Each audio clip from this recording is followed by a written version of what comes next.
Factor theorem के numericals करेंगे। Factor theorem के न्यूमेरिकल हम कर रहे हैं जिसमें एग्जांपल आ रही है। इसकी क्या निशानी होगी, हमें कैसे पता चलेगा कि ये क्वेश्चन फैक्टर थ्योरम का है।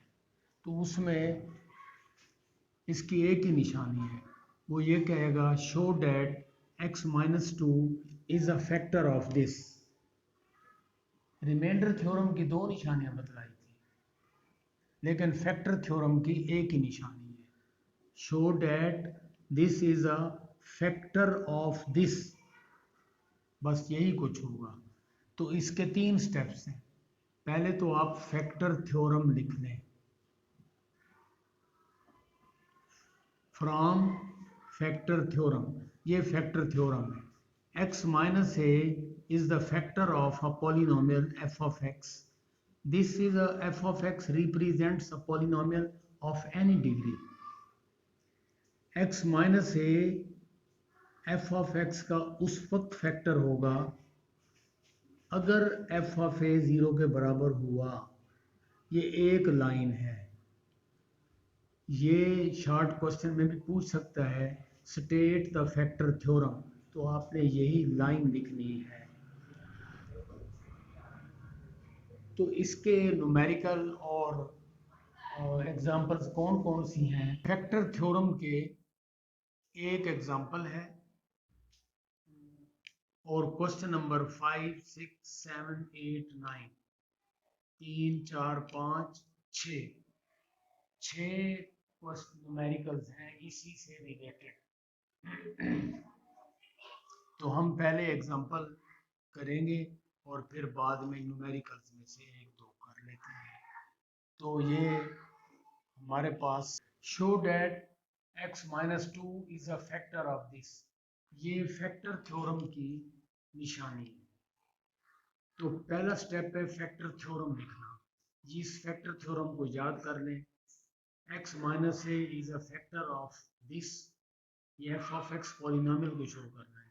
x-a is a factor of f of x if f of a is equal to 0. Number 2, अब आप यहाँ डेटा बनाएंगे।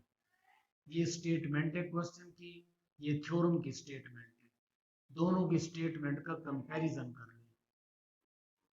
इधर पॉलिनोमियल गिवन है f of x, उधर पॉलिनोमियल गिवन है ये, तो दोनों को इक्वल कर लें। फिर इधर लीनियर पॉलिनोमियल है x-a, उधर लीनियर पॉलिनोमियल है x-2। इन दोनों को इक्वल करके a की जगह देखें 2 बनता है, तो a is equal to 2। First step और second step these are same as were in remainder theorem. Third step, अब आपको ये प्रूव करना है whether f of a is equal to 0 or not। तो अब f of a कैलकुलेट करेंगे। f of a बराह रास्त यहाँ से कैलकुलेट करेंगे, जहाँ जहाँ x है वहाँ वहाँ a पुट कर दें। f of a is equal to x की जगह a, x की जगह a, ये पुट कर दिया। अब a किसके इक्वल है? 2 के, तो 2 पुट कर दें। आंसर क्या आ गया? 0। इसका मतलब है f of 2 is equal to 0। अगर तो ये आंसर 0 आ जाए तो इसका मतलब ये हुआ कि ये बात ठीक है, x-2 जो है वो इसका फैक्टर है, वगरना ये बात गलत हो जाएगी। अब हम एक्सरसाइज की तरफ आते हैं। 5 लिखा है, use factor theorem to determine if the first polynomial is a factor of second polynomial. Use factor theorem to determine if the first polynomial is the factor of second polynomial. Factor theorem को इस्तेमाल करके prove करें क्या ये first polynomial जो है वो second polynomial का फैक्टर है या नहीं है। फैक्टर थ्योरम का यूज यही बताया था कि जब भी वो आपसे ये पूछे कि ये इसका फैक्टर है या नहीं है, तो हमेशा फैक्टर थ्योरम इस्तेमाल करके प्रूव करते हैं। तो हमारा फर्स्ट स्टेप क्या है, फैक्टर थ्योरम लिखना। आप लिखेंगे from factor theorem x minus a is a factor of this if f of a is equal to 0। ये एक लाइन पूरी की पूरी फैक्टर थ्योरम की। अगर इसके 6-7 न्यूमेरिकल्स हैं तो ये 6-7 मरतबा ऐसे कैसा लिखना पड़ेगा। पहला स्टेप है फैक्टर थ्योरम। सेकंड स्टेप क्या है, डेटा बनाना। अब यहाँ पर हम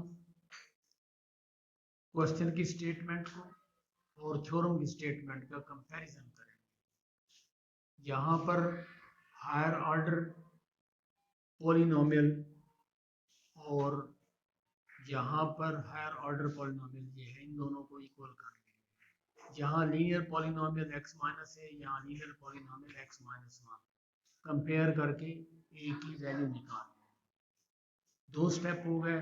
थर्ड स्टेप, अब हमें यहाँ ये प्रूव करना है, f ऑफ a कैलकुलेट करना है, क्या वो 0 बनेगा या नहीं बनेगा। तो f ऑफ a बराह रास्त हम यहाँ से निकाल देंगे, जहाँ जहाँ x है वहाँ a पुट कर देंगे। फिर a की वैल्यू क्या निकली है, 1 पुट कर दें। सिंप्लीफाई करें, आंसर 0 आ गया। तो इसका मतलब ये है कि x माइनस 1 वो इसका फैक्टर, अगर ये 0 आंसर ना आए तो फिर ये इसका फैक्टर नहीं है। इसी तरीके तो ये भी वैसे ही है, उसने शर्त लगा दी है, फैक्टर थ्योरम अप्लाई करके प्रूफ करके दिखना है क्या ये लीनियर पॉलिनोमियल इस डिग्री 3 पॉलिनोमियल का फैक्टर है या नहीं है। फर्स्ट स्टेप आप फैक्टर थ्योरम लिखेंगे, सेकंड स्टेप फिर ये डेटा बनाएंगे, third step F of A calculate करेंगे। एफ ऑफ ए यहाँ से कैलकुलेट करेंगे, जहाँ जहाँ एक्स है वहाँ ए पुट कर देंगे। फिर ए की जगह हम 2 पुट करेंगे, ये ए इज इक्वल टू 2। तो आंसर 0 नहीं आया, इसका मतलब ये हुआ कि x माइनस 2 इसका फैक्टर नहीं है, इसका आंसर 0 पर डिपेंड करता है। x minus 2 is not a factor of this. तो ये फैक्टर थ्योरम के क्वेश्चन सारे खत्म हो